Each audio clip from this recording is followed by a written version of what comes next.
بص، هو الحقيقة والفطرة بتبقى باينة قدام الإنسان، لكن الهوى ده المشكلة. الهوى هو اللي بيعمل لخبطة للإنسان. الحق بيبقى واضح. هنسمع الست دي بتقول إيه، بس هنكمل في فيديوهات تانية عشان تعرف إن الحق بيبقى واضح، لكن الإنسان يعني يلوي عنق الحق عشان ينطق باللي هو عاوزه.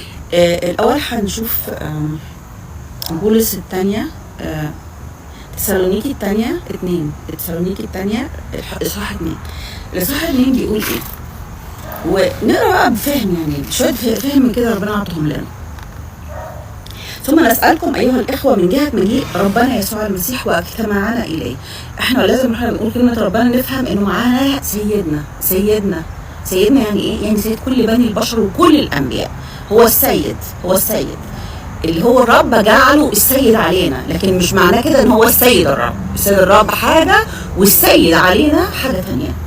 كون إنه جعله فوق الملائكة كمان واداله كل سلطان، ده برضه ما يخلوش السيد الرب. لسه هو بالكتاب بالمكتوب هو مش الله، هو يخضع لله، هو يدي كل المجد وكل يسلم الملك لله، هو ليكون الله الكل في الكل. كلمة الله دي احنا وارثينها يعني، ماشي. هو الاسم الاصلي الوهيم او يهوه.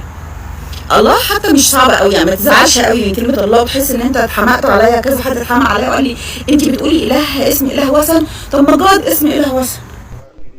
اللي فهمته من كلامها ان بتقول ان المسيح وإن كان سيد على البشر، فهو بالنسبة لله ليس إله وليس رب وليس مساوي. أنا أقبل الكلام ده. هنقول تاني اللي فهمناه من كلامها، إنها بتقول وإن كان المسيح الله سبحانه وتعالى جعله رب. طب رب على مين؟ رب على الناس. وكلمة رب يعني سيد، فهو سيد على الناس. أيوة، المسيح سيدي.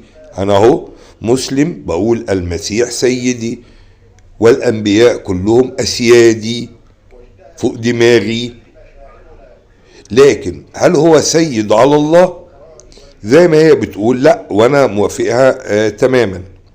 لكن في نقطة أنا عاوز أوصلها لهذه السيدة. المسيح سيد لأنه نبي، واحنا قلنا ان هو مش اله. كذلك باقي الانبياء، فكل نبي سيد.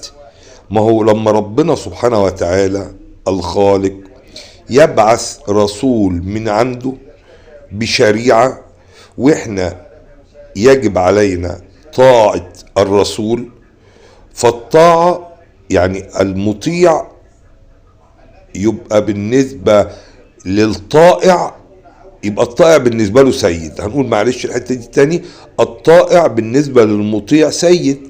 ليه؟ لأنه رسول من عند الخالق. ما هو ده معنى الاصطفاء، إن ربنا بيصطفي ناس يجعلهم أنبياء سادة للبشر، وده شيء طبيعي. فمين بقى مؤمن يقدر ينكر هذه الحقيقة لو ده اللي انت عاوزة توصليه؟ لو عاوزة توصلي أن المسيح هو سيد البشر، محدش يقدر يقول حاجة. وبالتالي كل نبي بعث في قومه، لأن كل نبي رسول من عند الله، فكل نبي سيد للبشر اللي بعث ليهم أو للبشر كلهم، مفيش مشكلة. الأنبياء سادة البشر، وده معنى الاصطفاء. احنا الحتة دي مش بننكرها اساسا. الانبياء بشر خلقهم الله، اصطفاهم وجعلهم اسياد بايه؟ بان ربنا اناط بيهم تبليغ الرسالة. ومن بقى ضمن الاسياد سيد الخلق سيدنا محمد، لانه مبعوث برسالة.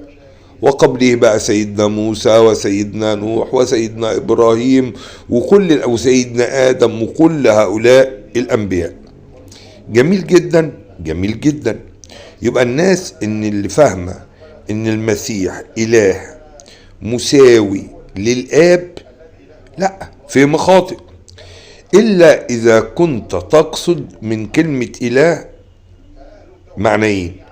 يعني إذا كنت تقصد إن في إله خالق وإله وكيل لله، هو بشر ومخلوق وكل حاجة، بس تسمى إله مجازا.